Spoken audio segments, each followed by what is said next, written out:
What's up, guys and girls? Welcome to another show of Gate 7 International with your boy Dimitri.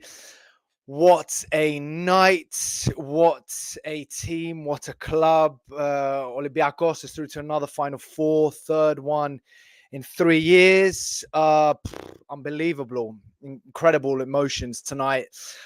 Before we get into all of that, just want to run through some important things. Remember to like and subscribe. It really helps the algorithm get the word out to reach more Olympiacos fans around the world.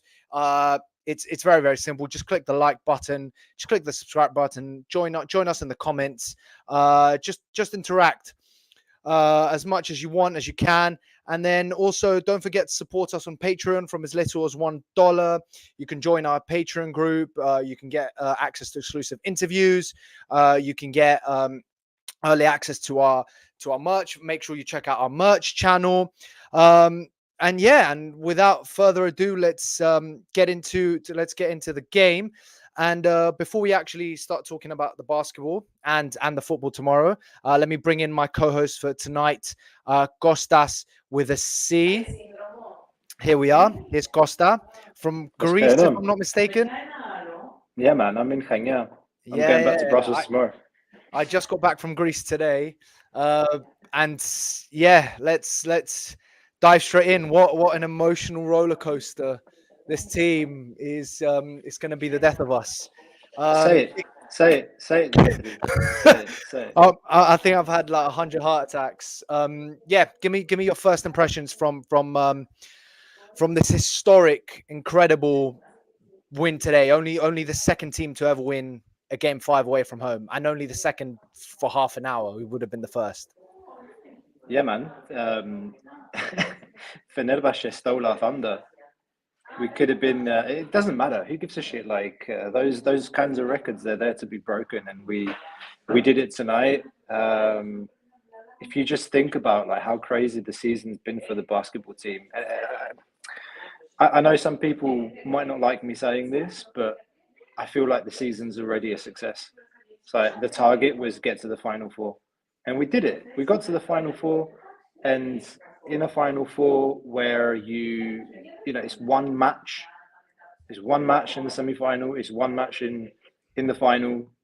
Anything can happen. I know we're up against Real Madrid, the best team this season, but anything can happen. It's all about just getting there. And if you go back to the beginning of the season and look at, you know, everything that happened after the World Cup, like players coming back from the World Cup, tired, fatigued, injured. You know, we never ever had a full roster throughout the season. Even going into the series, Papa Nicolau being out for the first 3 games, but we did it. Like, and you know, there was a lot of talk in our chat. We were all frustrated. Buckets weren't going in. We were giving the ball away. I think we had like 9 turnovers already in the first half. Losing rebounds, just, you know, couldn't shoot for shit. But I kept faith, man. I've been watching, like, basketball's not my number one sport, but I've played enough basketball and I've, more importantly, watched this team play the last 3-4 years consistently. And there's one thing we know about Olympiacos throughout history, I feel, is that in a psychopgaltes, every game, like it's different from watching a football game. You've just got to be calm and believe and hope that we get to the fourth quarter and the score's tight and we get that go-ahead bucket. And as soon as we got the go-ahead bucket, that was it. It was done. Like, we moved the ball well. You just, like, you felt it. You felt it. As soon as that go-ahead bucket went in, Papa Nicolau hit that 3, you knew that, all right, you know, Shaq McKissic's had a massive game as well. Was, like, I think, finished with 12 points, if I'm not mistaken. Milutinov. 9 in a row. Yeah, like in the fourth quarter, it was insane. It's like, it doesn't, I don't care how we did it. It was ugly. Like, people call it an ugly win. But that's, you know, okay, you can say you get frustrated about the whole kind of defense wins you matches, but that's it, man. You got to just keep it tight. and keep Barcelona below 75. Like they're averaging above 80, 85 points every game. And what was the final score today? 63-59. We kept Barcelona to 59 points. That's insane. Like as bad as we were on offense, like we kept Jabari Parker to 4 points in 31 minutes. 4 points, 1 assist. Vesely probably about 2 points, I think. This is off the top of my head. Vesely had 6. La Provitola had 10 points in the first quarter, I think, and he finished with 17. But like, you know, Petrusev, for me, didn't really. Like, it looks like Petrusev didn't have a great game today. He finished the game with 5 points, 3 rebounds, but the defense that he's played on Jabari Parker tonight, keeping Jabari Parker to what is it, 4 points? It's insane. Like he's The been best player of the averaging series so far. Jabari he's been Parker, averaging like 18 points in the series. Make of that what you will, man. Like it's the DNA of this team. Never, ever, ever, like lose faith. You wait all the way to the end. Keep it tight, and there's always hope that we can snatch it. And we did it today. Mate, I completely agree. And it's I know you mentioned basketball's not your number one sport. I'd say basketball is my number one sport. And this is what I always say to people that are new to basketball, and they're like, "Oh, I really like football. I'm not really sure I like basketball for whatever reason." And this is what I say to them: you could very rarely get a boring basketball game, especially in the Euroleague. The Euroleague is such a tight league. Like it's different if you're coming from America and all you're watching is the NBA, where there's just blowouts or boring games or people are sitting out.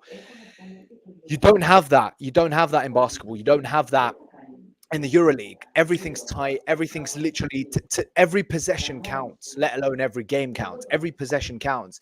And you saw that today because, as you said, we managed to keep it tight all the way until the end. And that's where we won it, really. And it was like the commentator kept saying, every time Barcelona were trying to sort of get any sort of lead, anything above 5 or 6 points, I mean, at some point they got up to 9, but we clawed it. We clawed it back with literally. There's a saying in Greek. Actually, it's probably a saying in English as well. I think it translates literally. Menicha ke me dodja, which in English by tooth and nail, right? That's an English saying as well, isn't it? Yeah. Literally that. Like we just found a way to crawl back in, and just it was incredible. It was incredible. Like you just have faith in this team. You have faith that even if Fall, who was I think he got 0 points. I think he got 0 points. 0 points. Foul finished the game. 5 rebounds, 0 points, 5 1 rebounds. assist in 12 minutes, right? Who has been a fucking monster. He's been unplayable. He's absolutely dominated on the offensive end and on the defensive end. He's finished with 0 points, right? And boom, up comes Milutinov, with a double-double, and arguably his best game of the season. Maybe that and the game he got injured in where he dropped like 20 points and got like 13 rebounds. Don't remember what that game was. It was a 2020 game. 2020, it was. Right, so Milutinov has come in just absolutely clutch, right? Walk up, fouled, 2 fouls after 3 minutes, out for like the whole first half. Up steps Nigel Williams-Goss. Or like Peters, just not clicking. He had a couple of mid-range shots that kept us in the game, but offensively, apart from 6 points? 6 points with 2 mid-range jumpers and a layup. Petrusev comes in, boom, there. McKissick, where do we start? So he's my favorite player, right? Like disclaimer. McKissick. He's my he's my favorite player. We have the same birthday. He follows me on Instagram. The man is an icon. Like I love Shaq to bits. And there was a lot of slander. There's a lot of slander in the Patreon chat for McKissick. And one of our co-hosts just has it in for him, clearly.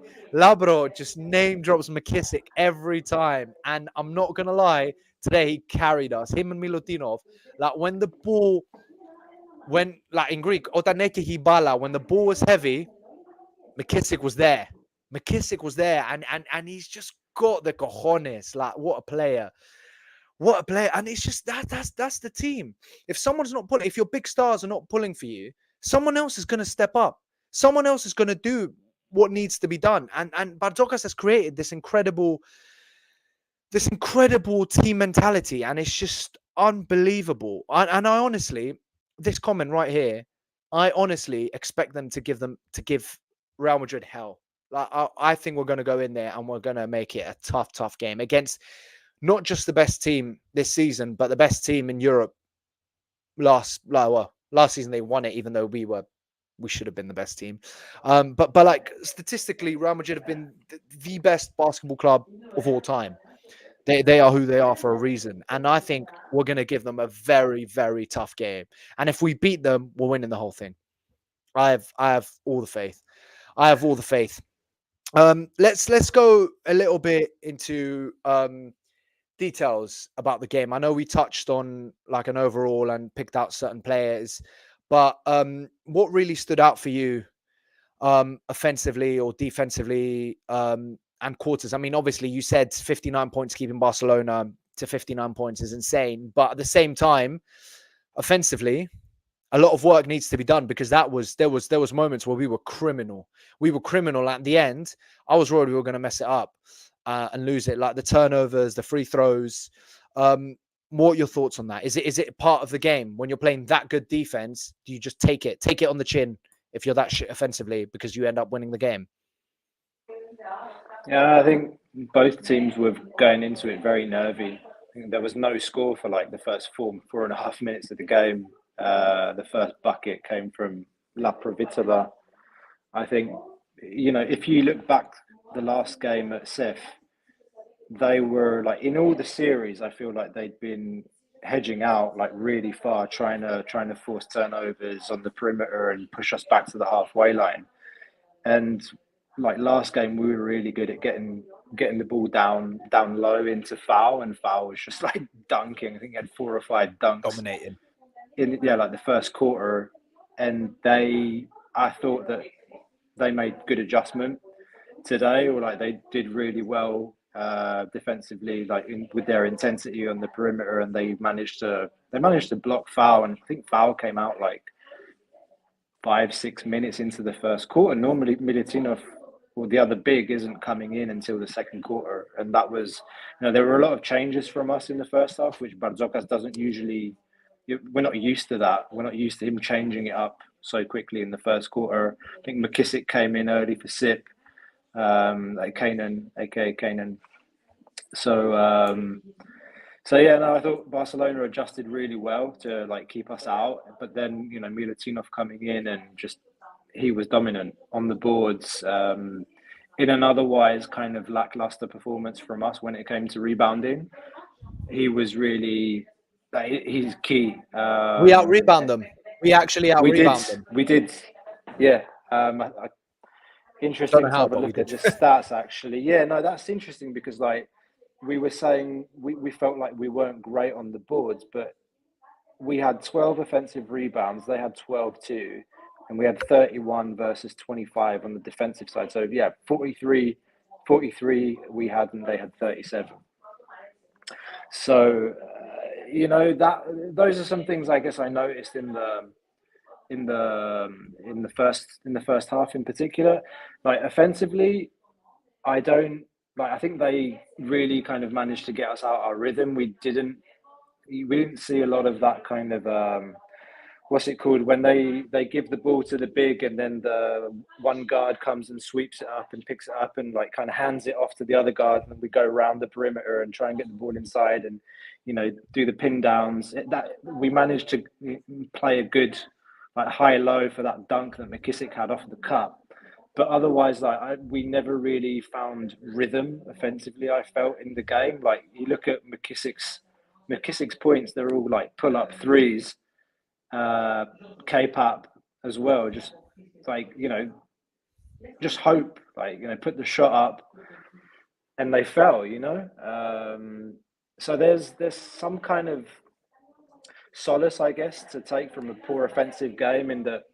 Okay, defense kept us in it, but we hit those shots and we played we played kind of a terrible game in a way, if that like maybe that doesn't make sense, but like we didn't nowhere near our best basketball. No, Nowhere it near. was horrible. Arguably the worst game. Arguably one of the worst games of the season, in my opinion. So I agree with you on that. We're here talking about this. Meanwhile, we're in another Final Four, like you said, third one in a row, and I'm not exaggerating. Like For the first time in history. in our, I think it's in our history, or I don't know if it's EuroLeague history, but In it's our certainly history, yeah. For the first time in Olympiacos history, yeah. yeah. So maybe some Panathinaikos fans are going for their aspirins tonight. They were praying that we get knocked out. Maybe some others were hoping that we might see them in the final. But that's an exciting prospect. And if we thought today was one of those where your heart rate's above 150, 160 just watching the game, then my God, the prospect of an Olympiacos Panathinaikos final in Berlin, in Germany, where we know like there are a bunch of Greeks there. My God, that's going to be wild. So yeah, mate, that's pretty much what I got to say about the game. Like, no, I'm with you. There's a couple of special things that I want to mention. First of all, it's this. He was missed big time in the first 3 games. Papa Nicolau, our captain, Ace, he came out big, and he's heard a lot of things.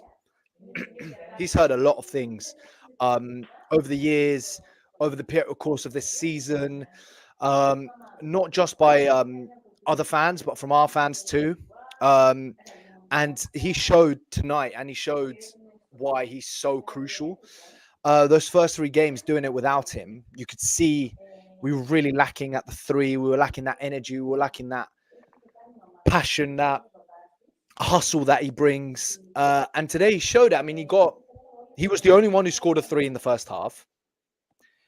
He was, I think, outside of McKissick, the only one who got 2 threes in the whole game. This is off the top of my head. I have no idea if these stats are right. But he was just like, you just see him, like the steal at the end on Vesely, if I'm not mistaken, that last play. Again, just anticipating what's going to happen. He brings it. He brings it. Even if something's off for everyone else, he'll bring it. And yeah, I think he deserves a special shout out because he's our captain, and following in the footsteps of 2 legends like Spanoulis and Pridesis is not easy. It's not easy at all. And he had big shoes to fill, and he's filling them. Like he's the embodiment of what Olympiacos captain needs to be, in my opinion. So props to him. Mega props to him. Also want to give a shout out to Barcelona's defense, of all things. I thought some of their players were absolutely excellent. No matter how much I despise the old school Spanish national team players, the Rudy Fernandezes, the Juan Carlos Navarro, the Gasol brothers. One of them included in that is Ricky Rubio. He was the young one of that group, who now is, the vet, him and Yui. He was absolutely incredible defensively tonight. Absolutely incredible.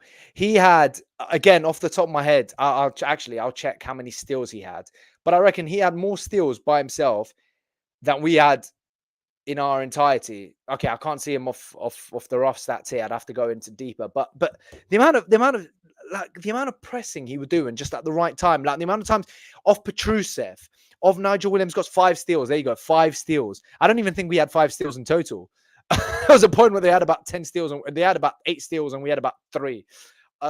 We had there was 7 one play where we had 7. We had 7 in total, and he had 5 like by himself. Like there was a bit where someone lobbed it over to I think McKissick lobbed it over to Nigel Williams-Goss. He tips it. Williams-Goss sort of fumbles it, catches it, and then tries to dish it to walk up. And Ricky Rubio tips it again, and you're like, what is going on? Like, what is going on? How is this man everywhere? So props to him, because he had it rough in the NBA at the end of his career, and he came out saying how his mental health was really struggling. So despite how much I dislike as I said before, that Spanish national team and the players and the way they'd complain about everything and the way they'd play. Shout out to him for coming back and putting in a monster defensive performance, because he's been quite shit in the series so far offensively. I think he hadn't scored a field goal all series. And to put in that sort of defensive performance and just show everyone what player he's always been, shout out to him. But at the same time, great job to Barcelona's defense, but our defense was clearly better. Because yes, a lot of their shots weren't dropping, but there was the help defense by the bigs was excellent.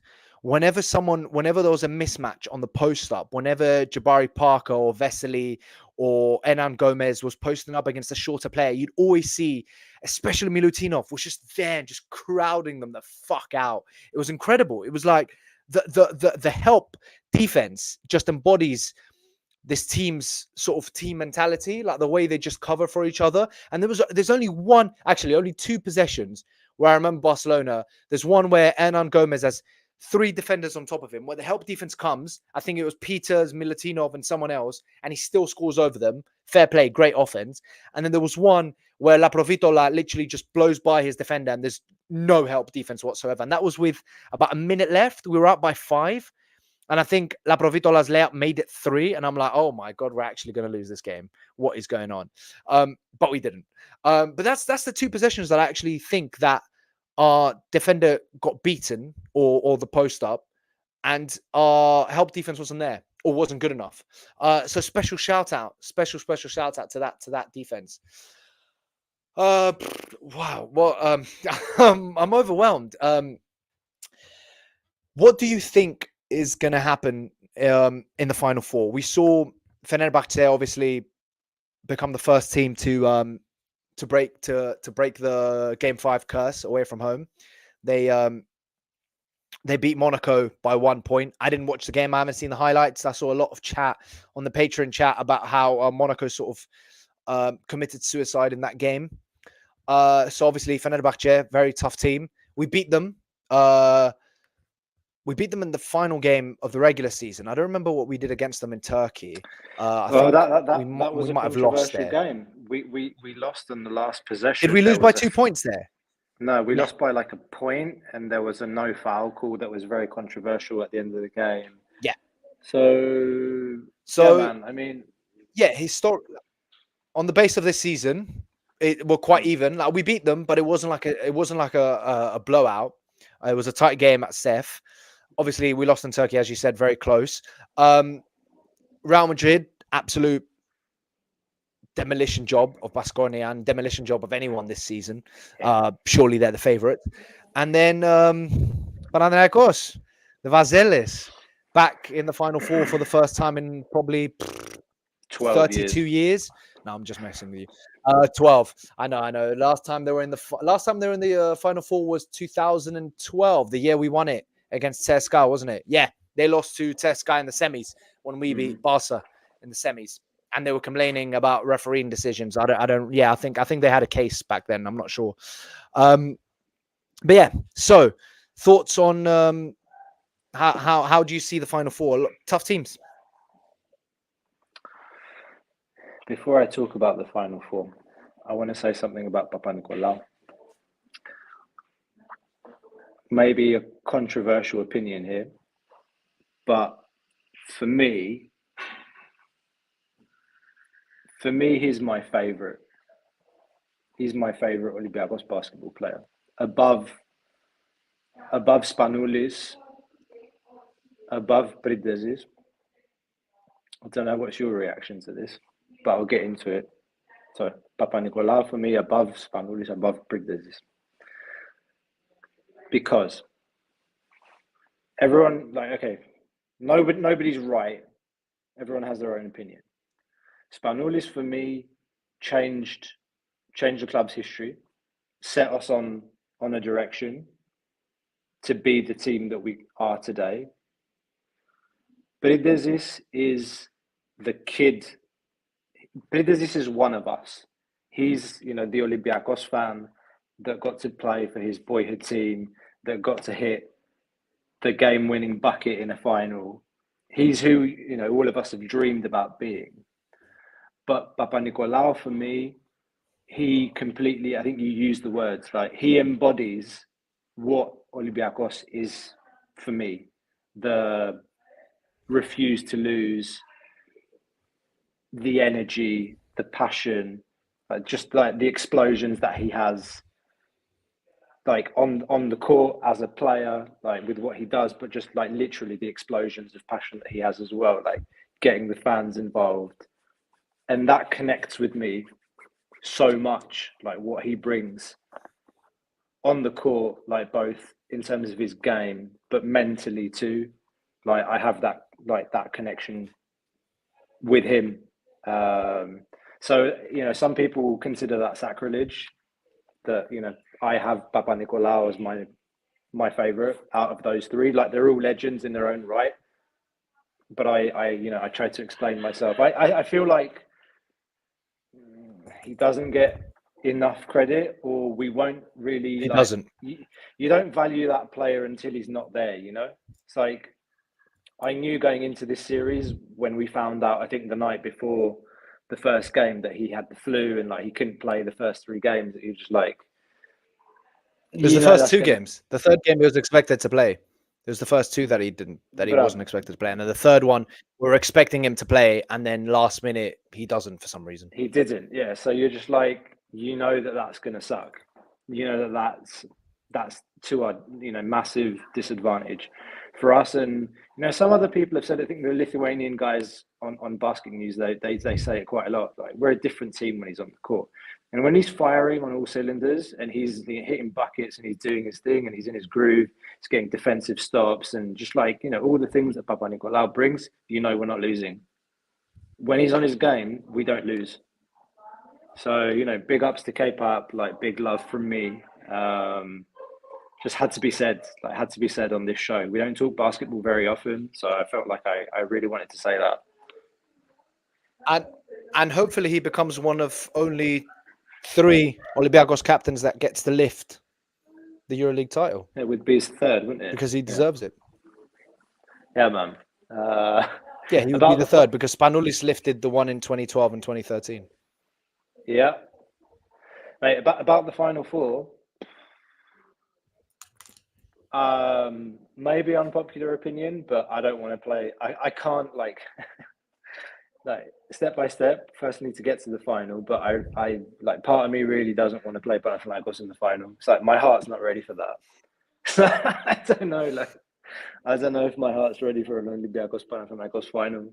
Like there's so much on the line. Like it feels like the intensity, man, of just how everything that's happened. Like the Slukas thing is a factor. It really is. Like I can't like that. That will be. I can't watch that game at home. Like I absolutely can't watch that game at home. I will be looking for Final Four tickets to Berlin. It's too. I mean, it's fairly close to home, so I'll look for tickets. But man, I don't know about that. And to summarize, I said it at the beginning of the show. Anything can happen. It's like, yes, Madrid's the best team. I think they won 26, 28 games this season. We won 24 last season. This season we won 22, by the way. So we were 2 off our record. We finished tied. We finished tied with Barcelona. We finished tied. We only missed out on this season. Home court advantage due to head-to-head. Yeah. So, like, anything can happen, man. Anything can happen. I think that there was a crazy stat I read as well about last time Panathinaikos playing Maccabi to get into the Final Four. There was some connection with Maccabi and us getting to the final and winning it all. I don't know. Will history repeat itself? I need to look into that a bit more. But anything can happen, man. Like I said, for me, we're already successful this season. The one thing I'll maybe end on is that please, sign a perimeter player this season. Like, not like Kendrick Nunn, but like somebody that you can give the ball to, and you know he's just like he's gonna make something happen. Because, like it or not, like yes, Olympiacos has no star. Olympiacos has no one leader.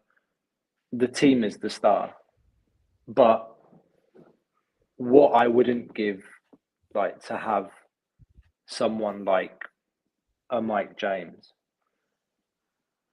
I don't know if You literally took the words out of my mouth, Mike James. I can't believe this player, like one of the EuroLeague greats, is, you know, he could finish his career in Europe without winning a EuroLeague title. Yes, Keenan Evans, Ben DeRozia. Yeah. We need more threat on the perimeter. I'm with you on that. Do you know why I'm with you on that? Because McKissick cannot be the one who pulls you through to the end. Don't get me wrong. As I said earlier, I love him. I love him to bits. He's my favorite player, and he did it today. But McKissick cannot be your Mike James. He's not, because statistically he's just not that kind of player. He brings the energy, he brings the hustle, and he's pulled it through today, and he's done it countless times. But he's not a Mike James. He's not a Vasilis Spanoulis. He's not just like in my opinion, Slukas isn't, and never will be that kind of player, that clutch, big time player. And for one reason or another, neither Peters nor Kanan so far are either. Despite having a really good season, neither of them are being that guy at the end when the ball's heavy. So I fully agree with what you're saying. How do you explain Alec Peters' I call it decline, because it feels like since he signed a new contract, or like post February, it just hasn't really looked the same. I don't know if it's because teams have kind of keyed in on him and they figured out ways to block him. And I guess it's easier when you don't have that perimeter threat that the defense of the opponent will key in on, and leave spaces for Peters, like in the corner, to hit an easy 3-pointer. He doesn't get those opportunities. Like, he's always got a man on him, and like you see most of his buckets recently, they're coming from penetration or like cuts, layups, and some mid-range shots. Like no threes today. Fadeaways. Yeah, how do you explain that?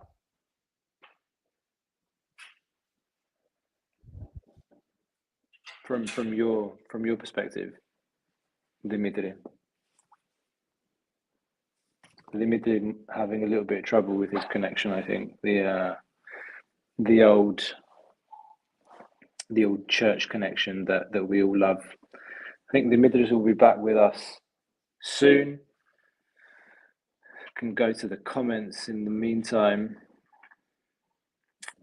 People having a laugh here. Say, Marina, we can win without the referee's help. We have the power. What else we got in here? Steve Sy. Can you see me again? Yeah. Checking in. All good? Yeah, mate. Welcome back. I was saying, like, okay. How do you explain the whole Peters thing? Hasn't been able. I was actually hearing everything. I could hear you bitching about me as well. How can I explain it? It's what you said, Costa. In my opinion, defenses have sort of figured out how to block him, and they've tailored their defense on him. You saw it today. I don't think he got off a three. Did he shoot a three? I don't think he shot a three, because of the way teams are playing up against him. Most of his buckets are coming off cuts, like you said. Someone off the top finding him with a cut, or posting up and a fadeaway. Like he got also, so he's 6 points today. One was a layup off a cut, and the other two were post ups and fadeaways. And that's, I think teams have sort of figured out how to play against him, and it's a shame because he was such an offensive threat. And apart from game 2, where he dropped 20 points and we lost, I don't think he's got over 10 in any of the games, has he? Yeah, no, I don't think he has. He shot, and today he didn't even get that many minutes. Today he shot 0. He shot 0 today from behind the line. He 16 had minutes, 6 points, 4 rebounds, 1 assist. 1 assist. Yeah. Yeah. As I said earlier, the buckets that he did make, those 2 fadeaways were at crucial parts. Because we were struggling. We were struggling to get buckets, and there were big buckets. There were tough buckets. Because he is a scorer. The man's a scorer. But if teams are tailoring their defenses on him, then it obviously makes it harder. And it's whereas the Kanan issue is different because he gets off the shots. They just don't drop for him sometimes. Yeah, when he's whereas cold, Peters, I don't even think he gets the shot. Yeah, that's the thing. Like Kanan is either hot or cold. And just praying to God that in the Final Four, like he was last year, that he's piping hot. He was because last year he was so good last year, and that to me cemented the reason why we should keep him this year, because of that defense on Mike James. Not even the offense in the final, it was the defense on Mike James. And yeah, people are saying like stuff like this, right?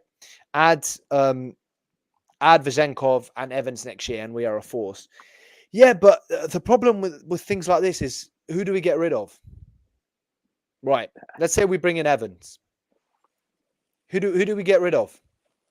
It's got to be either Goss or Kanan. I think, and obviously both of them are crucial. And then you say the same thing with Vezenkov. You bring him in.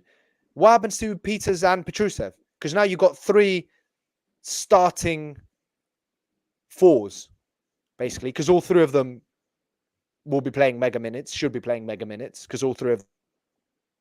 Ah, shit, you've lost me. Am I back? I can still hear you. I can still hear you. Yeah. You bring him in, and then you say, oh, maybe move Petrusev to the 5. But who do you get rid of? Falmin, Lutinov, and Wright. Wright's been great ever since he came in. Yeah, even though Wright didn't play much today, he's been great since he came in. Do you know what I mean? So what do you do? How do you make these adjustments? How do you bring these players in? I don't think Vezenkov's coming back this summer. I think he'll try again. It's the first time, I think, in a long time that Vezenkov will have time this summer. But I mean, the Kings got knocked out before the playoffs. They didn't make it. Like, they got knocked out in the play-in. So he's had time since, from April to November to work, to get better, to improve things. And I think he'll give it another go. And if the Kings don't give him proper minutes, then maybe he gets a trade. You're looking at possibly another kind of Misic situation, like it wasn't working for him at, where was he? He was at Oklahoma. OKC. So it wasn't working at Oklahoma, and he went to Charlotte. Yeah, now he's okay. Charlotte's pretty shit, but he's getting minutes and he's putting buckets and numbers up. So maybe we see something similar with Sasha. He's still got that contract secured the second year, and then it's +1. And then who knows what might happen in January, what might happen next summer. But I don't think we should bank on Sasha coming back this summer. I think the way I see Barzokas using Kanan, I don't see him renewing the way he's used. I don't know. I think, I'm not saying what, because he doesn't use him to close out games. In general, man, it's like today. Yeah, I mean, he's your starting shooting guard. Yeah, he's your starting shooting guard. Yeah, but it doesn't, like, he's not out in the fourth quarter. He's not out there closing games. Like, we can't get a bucket, and you're just like, keep the faith with Shaq McKissick, which chooses. Yeah, that's what I was going to say. Chooses McKissick over Kanan. So. Yeah, it's like, fair play, coach. Like, you kept the faith, and McKissick's done what you said, which is like, he's not going to do that every game. Like, that's not what he's known for. Like, we know that, like, he's improved his pull-up threes, and all of that, but I don't know, man. Just a feeling. Like, I don't know if Kanan stays. Obviously, what he does in Final Four, what he does in Greek finals will also have a bearing in all of that. But I think I look at some of the players that we're linked with, like Keenan Evans, Nick Kalathis has been talked about a lot the last couple of weeks as well. And by the way, Nick Kalathis, who, did you ever hear there was a joke going around in Greece for a long time? They called him Nick Stefanis instead of Nick Kalathis. You get the joke? What, that he can't make a bucket, like? Yeah, or Stefanis, not Kalathis. It's like Nick Kalathis or Stefani. He always hits the rim. Nick Stefanis, yeah, because he can't make a bucket. Yeah, because he keeps hitting the rim instead. Yeah, he came in clutch today, didn't he? Mate, he scored two 3-pointers in a row to basically win the game for Fener today. Yeah, and the guy, you can just tell that Barzokas would love to have him in his system because he is the best. For me, he's the best playmaker in the Euroleague from a like pure kind of court vision, like passing ability. Like, he sees things happening. He's got eyes in the back of his head. Like, he can pick out a pass. For me, he's the best passer of the ball in the Euroleague. And I just feel like Barzokas would love to have a player like that. And if it means sacrificing somebody like Kanan, I feel like Barzokas would do that. It's like, I don't know. It's just a feeling.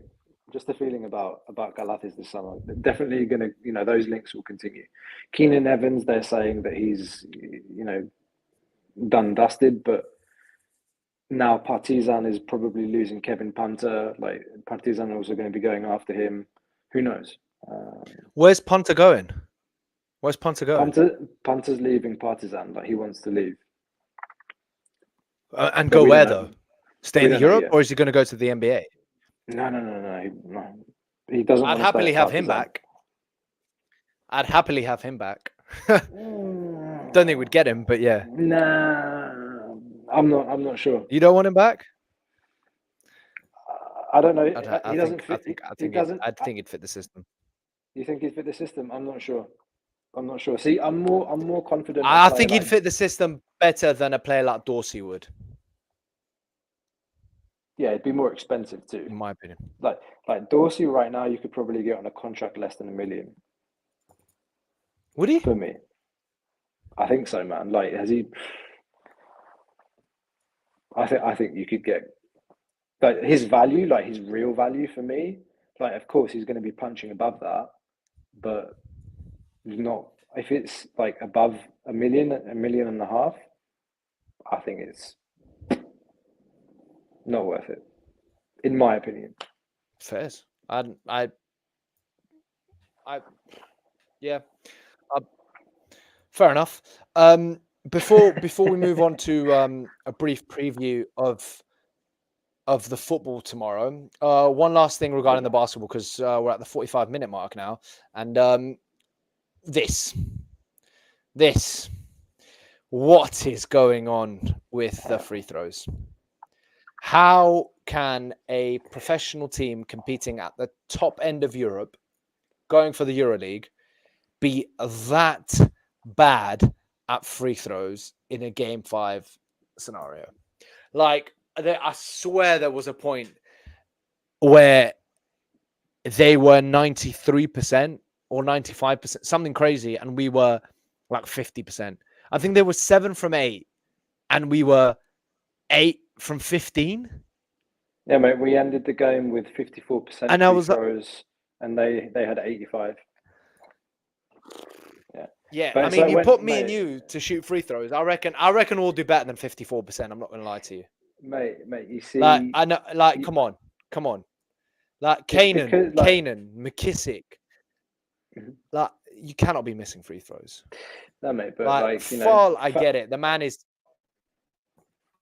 7'5". Foul is getting to the line. Come on, like Foul's getting to the line a lot, but you know that, like, at best it's 1 out of 2, if 1. It's like, I think he missed all of them today, didn't he? He was 0 for 4. I think so. Yeah. Yeah. I think he missed all of them. Yeah, shocking. Jesus Christ! Like, if we lost that game, can you imagine how much of that blame would be on the free throws? No, good thing we don't need to talk about that. No, of course. It's just that, come on, like it's something that they have to sort out. Like, surely, like a team that's so well drilled and so professional as this has to do better on something as simple as free throws. Like, we cannot afford to be a team like what Panathinaikos was yesterday with Lesor, where they were Yeah, just hacker-shacking him, and he won what 3 for 13. Like, it's criminal. You're yeah. getting paid so much money. Stay after training and shoot free throws. Go down to your local park and shoot free throws. Like, I'm sorry, it's just like this. They're called free for a reason. Like, make your fucking free throws. No, I'm sorry. Sorry, it just annoys me because you're watching the game and you're just thinking to yourself, like, how is this possible? Like, how have we allowed this game to go on like this and just not made our free throws? It's just ridiculous, ridiculous.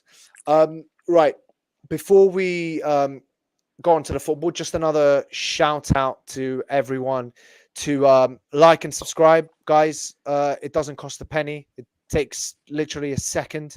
Help us with the algorithm. Help us reach more Olympiacos fans around the world and non-Olympiacos fans who want to discover Olympiacos and everything that the club means. I mean, we are going through arguably the best period ever to be an Olympiacos fan when it comes down to all sports. Like, we are in the semi-final of a European competition in football and basketball.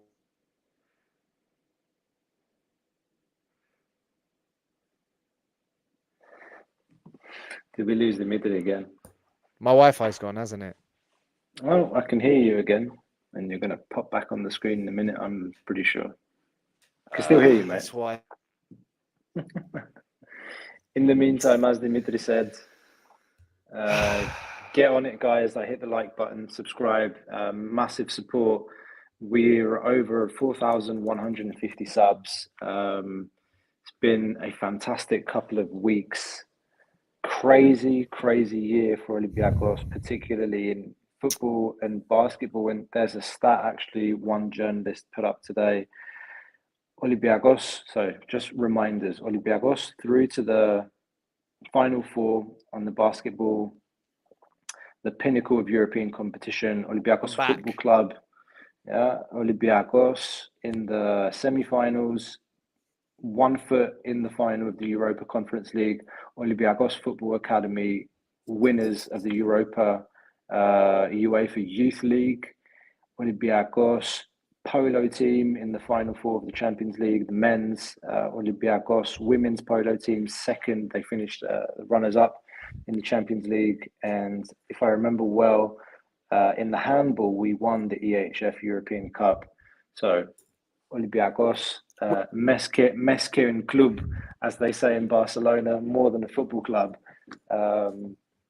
Poly At the club. moment, we might just be the biggest club in the world, which is crazy to say. That's fair. That's fair. That's fair, man. But, like, do you know what I mean? So if we can reach even more people that just don't know about what Olympiacos means, then just help us do that. Like and subscribe, and also follow us on Patreon. Like we said at the start, from as little as $1, you can get exclusive content. You can get access to our Patreon group chat, which is popping off not just on game days, but literally every day at all moments. Talking football, basketball, volleyball, everything. You could do anything and everything. And with that, let's touch on the football tomorrow. Again, the biggest day of Olympiacos' football history. The biggest day in many of our sporting lives. Second leg of Olympiacos against Aston Villa. 4-2 up from the first leg. One of the best experiences of my life being at the stadium, Villa Park. And now we're tasked with holding on to that 2-goal lead and going through against England's fourth best team so far this season. We know that we have a slight injury crisis at left back. Both Ortega and Richards now seem to be out. And it's expected that Kini Kini will be starting at left back, so that's interesting. But apart from that, Masuras is back. That's a plus. Just like how Costa was praising Papa Nicolau earlier, and how much he loves what he does and what he brings to the team. I have the same soft spot for Masuras. I rate him very, very highly in what he brings to Olympiacos' football team. So I'm very glad to have him back.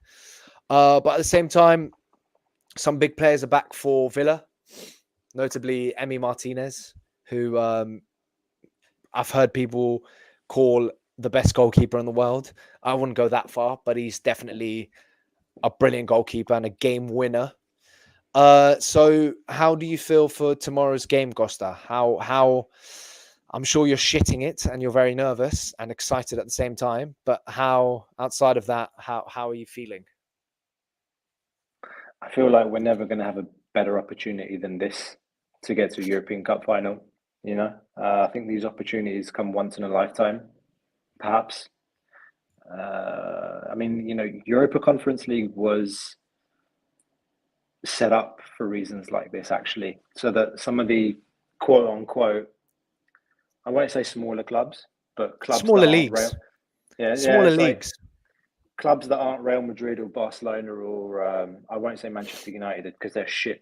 They've been shit for so many years.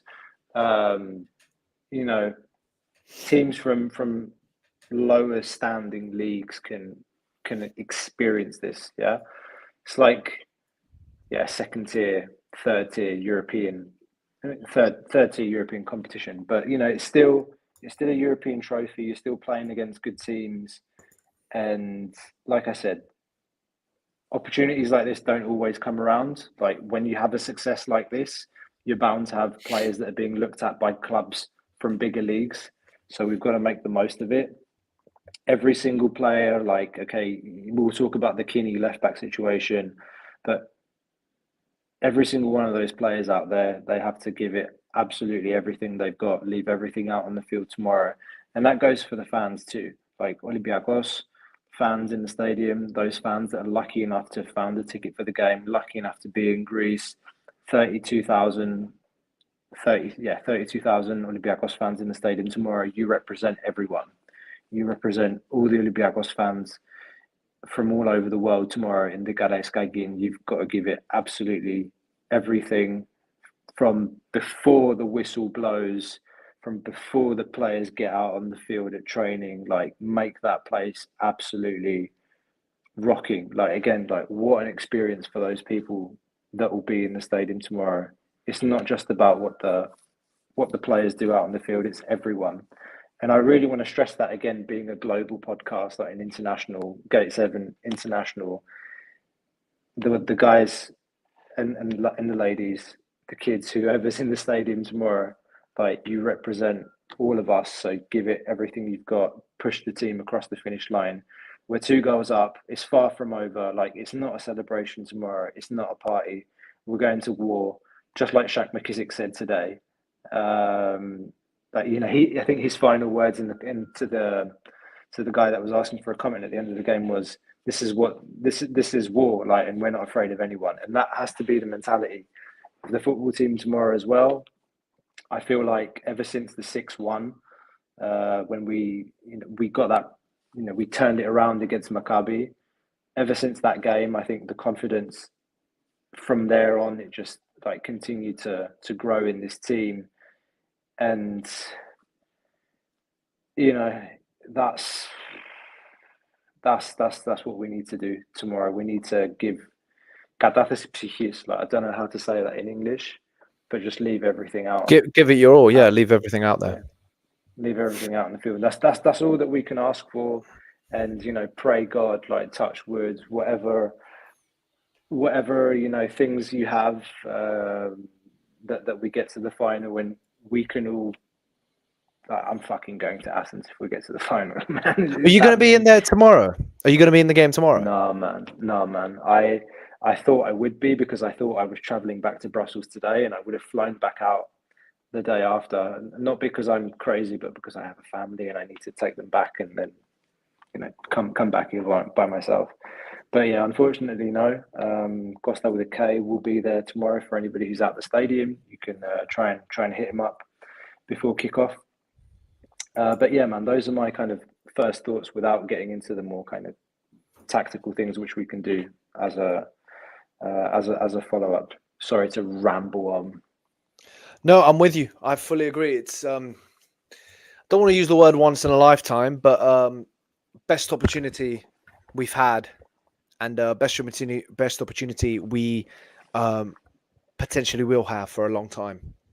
I know that with Mendilibar things look better, and next season or going into next season on a positive note. But we've had really good teams in the past. We've had really good coaches in the past.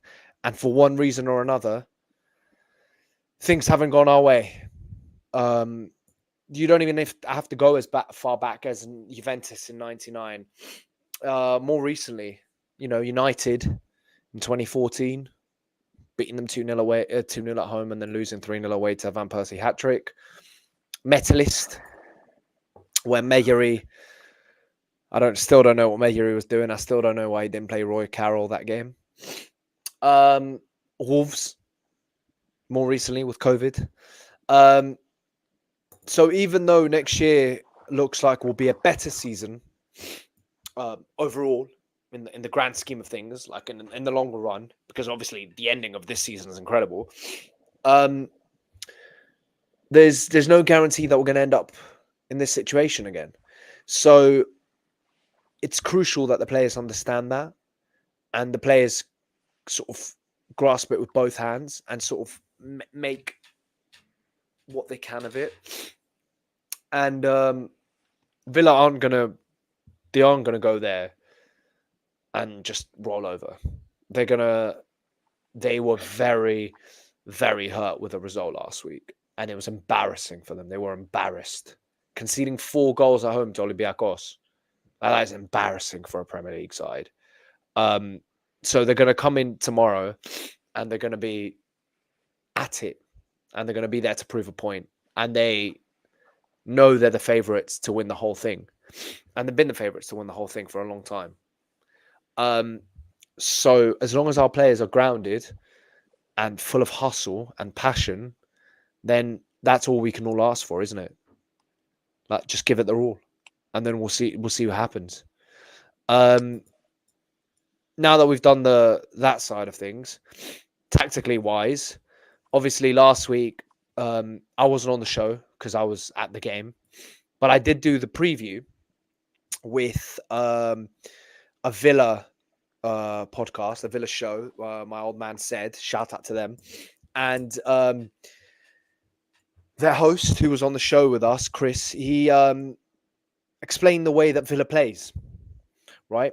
And it was exactly what was going to happen. He literally said the way Villa's going to play, and they played that exact same way. They like to play from the back.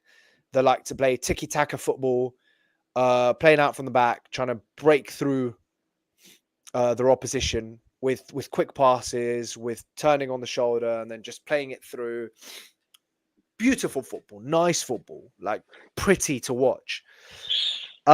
However, like any good Premier League side, they, in my opinion, hadn't done their research on their opposition, just like I don't think Liverpool did against Atalanta, and they got absolutely destroyed 3-0 at home. I don't think Villa had done their research on us, because if they had, they would have realised that playing out from the back is playing to Olympiacos' strengths. Because if they'd watched the first game against Fenerbahce, or even watched the highlights, they would have realised that Olympiacos is great at that press at the top, is great, and not just at the pressing at the top, but also at the Gengen pressing, the counter pressing, where once we lose the ball, we're pressing really high up again. And that's a new thing that we've brought in with Mendilibar, that he's brought in for us. So if Villa had actually done their research, I think they would have had a plan B, because honestly, they looked like they had no plan B. And from the first minute, we were at their throats, and their fans started getting very, very pissed off. Within 30 minutes, they were just shouting at the players, just kick it down, kick it long, because they were just getting caught. too high up the pitch. Sorry, too high up the pitch, and so I want to see what are they going to do tomorrow. How are they going to play tomorrow? Because if they do that again, and with our crowd behind us, it's criminal, in my opinion, to make the same mistake twice. Surely they're going to come up with something, and especially with players like Watkins up front, and Leon Bailey and Ramsey and Douglas Luiz and the players that they have in the offensive third. Surely they'll realize actually we don't have to play like that. We can just play the through balls over the defenders and have our players running through them and giving them those one-on-ones. What do you think? How do you see it tomorrow? I think the situation at left back for us is scaring me a little bit. That's where they had a lot of they enjoyed. They had a lot of enjoyment, let's say, in the last game, hitting us down that side. I'm disappointed. I'm a bit frustrated that we don't have either Ortega or Richard starting. No disrespect to Kini, but it's that situation on the left is a bit worrying for me. I think a lot of people are saying maybe Masouras needs to start to provide a bit more cover down that side. But the way I know this coach, from what I've seen, I don't see him compromising the way he wants to play to bring Masouras on. If you think about it, Padense was our best player before he came off. Like, El Kabi took all the plaudits, and rightfully so. Like, the guy scored a hat-trick at Villa Park against a Premier League team. Yeah. But, Padense, from a creative point of view, he unlocked Villa's defence for the second goal in particular. I think he had 2 assists that game. The third one, the layoff for the fourth goal to Hesse before he went off. So what do you do? Like, you don't take Padense off, surely, in a home game where he's going to want to go in positive. I think we're going to want to go into that game positive and try and get a goal. Like, I think the first goal is crucial. I think if we score a first goal, that's a major sucker punch to them, and all of a sudden it's 5-2 on aggregate, and they've got an even bigger mountain to climb. So okay, a 2-goal deficit is nothing in football. This game can quite easily go 4-2 in their favour in normal time and take it to extra time. Like, we've got to be prepared for everything, but from a tactical point of view, I see this question of do you play Masouras on the left? Do you take Padense off in that case? No. Has Masouras really played on the left this season? No, again, is the answer. Do you keep Padense off and take Fortunis off? But then what happens to the chemistry on the right-hand side? Again, home game, you want that chemistry that Rodinei and Fortunis have to come out, because you want to play on the front foot. You don't want to just let Villa have the ball. You're going in there, your fans are going to be raring up for it, and you're not going to start the game that way. So I'm not sure. I'm not sure about the Masouras thing. I think the team will be unchanged from last week's game, with the exception of that change that he's forced to make at left back. I think the team will be unchanged from last week. And while I am concerned about that situation at left back, don't forget, guys, this is also a game where we're playing for 3 results. So we can still lose this game and go through 2-1, 3-2, keep it at a goal. That of course, that's not the objective. No. The important and it's thing not tomorrow, the mentality, and it's not the mentality that they're going to have. The important thing tomorrow is to be as clinical as we were in the previous game with the chances that we get. We had 5 shots on target in the last game. We scored 4 goals. That's what we need tomorrow. I agree. I agree with everything. I personally would play Masouras, but that's because of the style of person that I am and the way I like to play like Masouras. I like someone who tracks back. I like someone who puts in a defensive shift, even if they don't offer that much going forward compared to Pedense or Fortunis. However, I agree with you that Mendilibar is not going to sacrifice his style of play and his ideas to put Masouras in and give cover on the left back position, which in turn gives me the same emotions and feelings that it gives you, that it slightly worries me when it comes down to the left back position. And Villa did have most of their chances down that side in the first leg. So what are we going to see? Are we going to see another crazy 4-2, 3-1, something like that? I have no clue. I really hope that it's, as you said, that when we do get the chances, because we are going to get the chances, because Villa aren't that good defensively, and we are, believe it or not, quite good at scoring goals. Didn't think I'd be saying that at this stage in the season a few months ago. But we're going to score.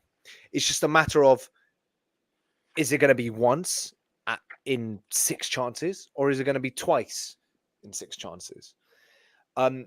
Because that's for me is going to be how we qualify. Because I know we're going to go into predictions in a second, but even though we're not going to go with the thought, oh, we can lose and go through, I have a feeling, and I hope I'm wrong.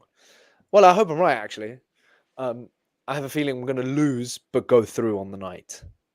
And I don't think anyone's going to mind that if we lose 2-1 or 3-2 or anything like that. Obviously, it doesn't help the coefficient. And at the same time, it's probably going to give like heart attacks to the people at the stadium and all of us watching from home. But at the same time, that's what I think is going to happen. So it really does depend on, are we going to take our chances? Are we going to score 1? Are we going to go score 2 or 3? That's what I think it's going to be. So with that, let's wrap it up by giving our predictions for tomorrow. What do you think? How do you see it playing out? And yeah, give it to me. I'm not changing my match prediction. Like, it's kind of become a Gori. 3-2. It's become a Gori thing. Like, every game, Are we winning 3-2? Or are we losing 3-2? I don't know. Oh, just 3-2. It's going to end 3-2. It's going to end 3-2. I'm saying 2-1 to Villa. But I'm saying 2-1 to Villa. Them going 2-0 up and us scoring. Which I really hope I'm wrong. Fortuna's free kick in the 90th minute. No, I'm seeing El Kabi. But I for all of our sakes, for our mental health, for our physical health, for our hearts, for everything, I really hope I'm wrong. And it's not. Do you know it's what not 2-0 up to Villa? Yeah. Do you know what a good bet is tomorrow? What? Fortunis to score. Fortunis is a good bet tomorrow, man. Like, he's been scoring goals at home in Europe. He's got some history with English clubs, Burnley, West Ham. If anyone's a betting man, like, you heard it here first, guys. Yeah, just make sure you give Costa a cut. Make sure you give him a cut. I don't like to bet on my own team. Generally, not a big betting guy. I never bet on my own team. That's something that I would bet on. Fortuna's getting a goal tomorrow. I would never bet on my own team, but if you're brave like that and you want to bet on us, then there you go. You heard it here first. We've got a tipster. My free tip. He's free tip. So we're both okay. So the bottom line is we're both seeing Olympiacos go through, and gotta be hopeful. But we gotta be hopeful. But as I said before, I hope for all of our sakes after tonight's game. I don't know.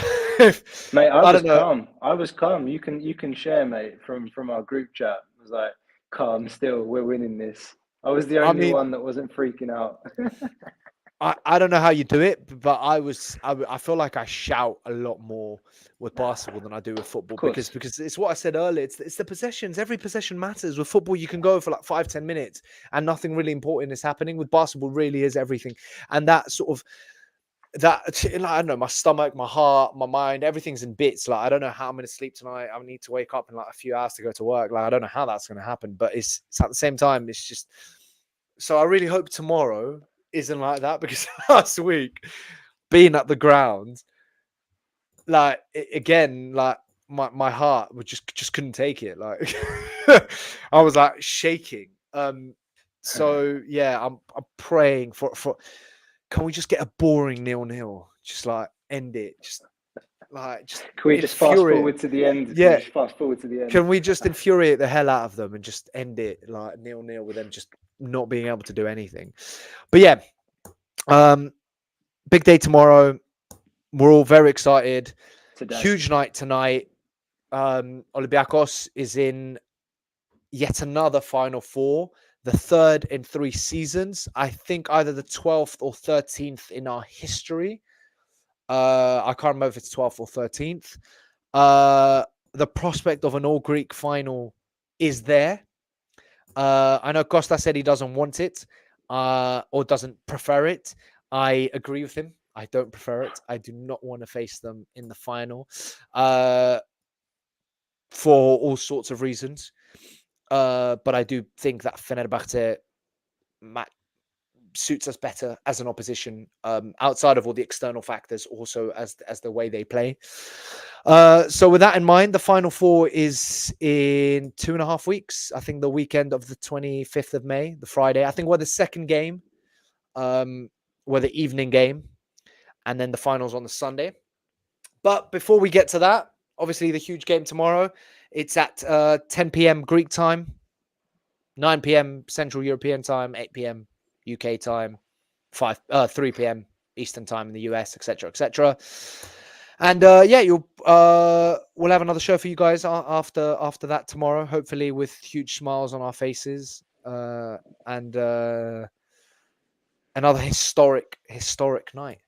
And just one last thing before we go, please remember to like and subscribe. It really helps the algorithm, really helps us keep doing what we're doing. It just takes a second. Help us reach more Olympiacos fans around the world and support us on Patreon from as little as $1. Again, helps us continue doing the work that we're doing. Check out our merch, recently dropped.